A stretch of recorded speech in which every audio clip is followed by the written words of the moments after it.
బీఆర్ఎస్కు పడాల్సినటువంటి ఓట్లు భారతీయ జనతా పార్టీకి టర్న్ అయినాయి అన్నది ఒక ప్రధానమైనటువంటి ఎలిగేషన్ లేదంటే విమర్శ ఉంది జనాల్లో కూడా. ఆల్టర్నేట్గా బీజేపీని చూసుకున్నారు కూడా. ఇప్పుడు స్థానిక సంస్థల ఎన్నికలు ఉన్నాయి, అటు బై ఎలక్షన్స్ ఉన్నాయి, జూబ్లీ హిల్స్ పంచాయతీ ఎన్నికలు ఉన్నాయి. ఇట్లా నేపథ్యంలో కవిత సొంత పార్టీని బ్లేమ్ చేయడం, కేసీఆర్ను కేటీఆర్ను వెనకేసుకొచ్చి హరీష్ రావును టార్గెట్ చేసినంత మాత్రాన కేవలం హరీష్ రావుకి ఎఫెక్ట్ పడుతుందా, లేదంటే బీఆర్ఎస్లో కూడా ఎఫెక్ట్ పడేటువంటి అవకాశం లేకపోయొచ్చా? అయితే ఇప్పటిదాకా విజయన్న మాట్లాడింది ఏంటంటే సస్పెండ్ చేసిన తర్వాత జనరల్ గానే అందరూ వ్యతిరేకంగా మాట్లాడతారు, ఎంత కొంత డ్యామేజ్ చేస్తారు అదే విధంగా మాట్లాడేది. కానీ వాళ్ళు గమనించాల్సింది ఏంటంటే సస్పెండ్ చేయక ముందుకే వారి మాట మాట్లాడితే మరి 24 గంటలు కాకముందుకే చర్యలు తీసుకున్నారు, శోకాది నోటీసు లేకుండా వివరణ అడగకుండా చేశారు కదా.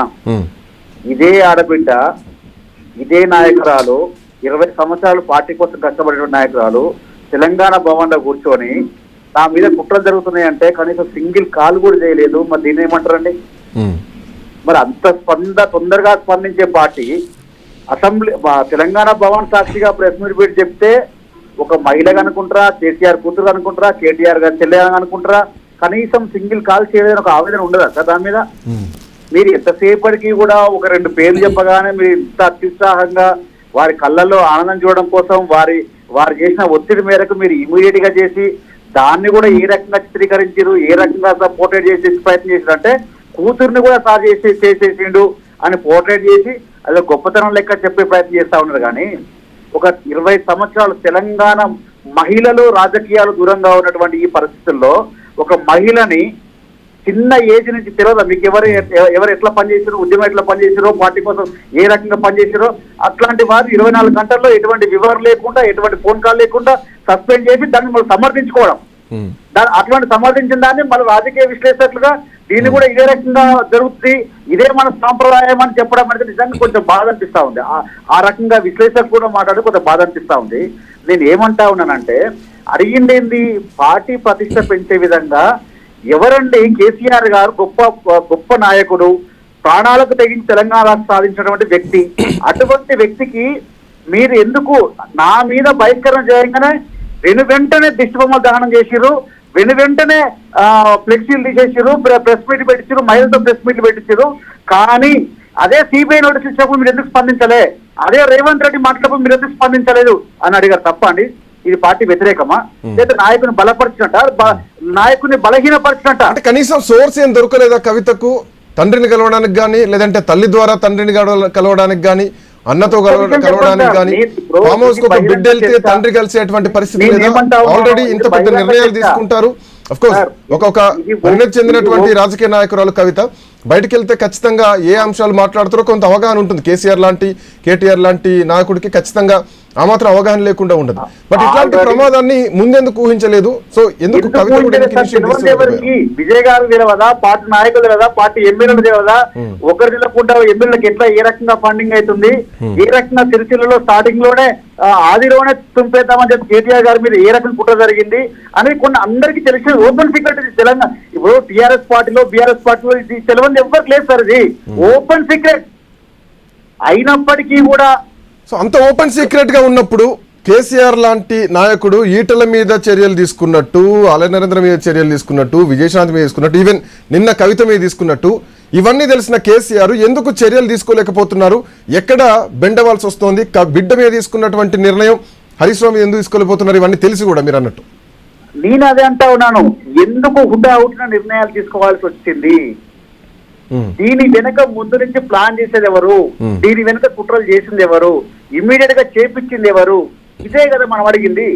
103 రోజుల నుంచి లెటర్ ఏ రకంగా లీక్ అయిందో పార్టీ నుంచి స్పందించినటువంటి పార్టీ 103 రోజులుగా ప్రెస్ మీట్ పెట్టి అడిగితే దాని మీద స్పందించినటువంటి పార్టీ 24 గంటల స్పందించి బహిష్కరించింది అంటేనే మీరు అర్థం చేసుకోవచ్చు. ఇప్పుడు మీ యుద్ధం, జాగృతి యుద్ధం హరీష్ రావు పైన మాత్రమేనా, బీఆర్ఎస్ పార్టీ పైన, కేసీఆర్ పైన, లేదంటే 103 రోజులు పట్టించుకొని కేటీఆర్ పైన? లేలే, మా యుద్ధం అనేది వ్యక్తిగతంగా హరీష్ రావు గారి మీదనో, సత్యషా గారి మీదనో, ఇంకెవరి మీద ఉండదు. ఖచ్చితంగా ప్రజల పాలసీల మీద ఉంటది. కానీ ఒక బాధాకరమైన విషయం ఏంటంటే కేసీఆర్ గారిని కాపాడాల్సినటువంటి పార్టీ సరైన రీతిలో కాపాడట్లేదు, అదే రీతిలో తీసుకురాలేకపోతా ఉంది. అక్కగారు ఈరోజు స్పెషల్ చెప్పినారు. ఈ రోజు ఏమన్నారు, నా మీద చూపించిన కోపం అంతా కూడా కనీసం మిగతా వాళ్ళ మీద చూపించలే కదా, మరి మీ అండర్స్టాండింగ్ ఏంది అని అడిగారు. దాని మీద సమానం చెప్తున్నాడు ఎవరన్నా? ఏ నాయకుడన్నా మాట్లాడుతుండా? టీఆర్ఎస్ పార్టీ నాయకులు చెప్తున్నాడా? ఇంగ్లీష్ చెప్తున్నారా? మైదానం మాట్లాడుతూ ఎవరు చెప్తారు చెప్పండి? బట్ ఇది ఒక కీలకమైనటువంటి సమయం. ఇప్పుడు ప్రభుత్వం మీద విమర్శలు చేస్తూ ప్రభుత్వ తప్పిదాలను ఎత్తి చూపుతూ గతంలో కవిత ఈరోజు ఉదయం ఆవిడ ప్రసంగంలో చెప్పినట్టు చాలా అంశాలపైన చెప్పడానికి ఉంది. గురుకుల విద్యార్థుల విషయంలో కానీ, లేదంటే బనకచెర్ల విషయం అయితేనేమి, 42% బీసీలకు సంబంధించినటువంటి రిజర్వేషన్ అయితేనేమి, వీటన్నిటిపైన మాట్లాడుతూ ఇప్పుడు అసలైనటువంటి సమయం, ఉదిక్కు యూరియా లేదు రైతులకు, ఉదిక్కు సిబిఐ ఎంక్వైరీ పడింది, అటు ప్రతిపక్షాన్ని ఇబ్బంది పెడుతున్నారు అన్నటువంటి విమర్శలు ఉన్నాయి. ఈ లైన్లో ఈ టైంలో ఇదే అంశాన్ని ఎత్తుకోకుండా ఆల్ ఆఫ్ సడన్గా సెప్టెంబర్ 1 వరకు కూడా మీరు అన్నట్టు 103 రోజుల కంటే 2 రోజుల ముందు వరకు కూడా ఎక్కడ హరీష్ రావు ప్రస్తావన లేదు. ఆల్ ఆఫ్ సడన్ గా ఎందుకు హరీష్ రావు ప్రస్తావన రావాల్సి వచ్చింది? నేను అది చెప్తా ఉన్నాను. పార్టీ బలపడుతుందని ప్రజలకు చూపించి కేసీఆర్ గారు ఇమేజ్ డ్యామ్ చేసే కుట్ర జరుగుతా ఉంది. పార్టీ బలపడుతుంది, ఇప్పుడు మనం వేరే ఏం చేయొద్దు అని చెప్పి కేసీఆర్ గారు ఇమేజ్ డ్యామేజ్ చేస్తా ఉన్నారు. కేసీఆర్ గారు నోటీస్ ఇస్తే స్పందించలేదు, సరైన రీతిలో స్పందించలేదు. కేసీఆర్ గారిని సిబిఐ పంపిస్తే స్పందించట్లేదు.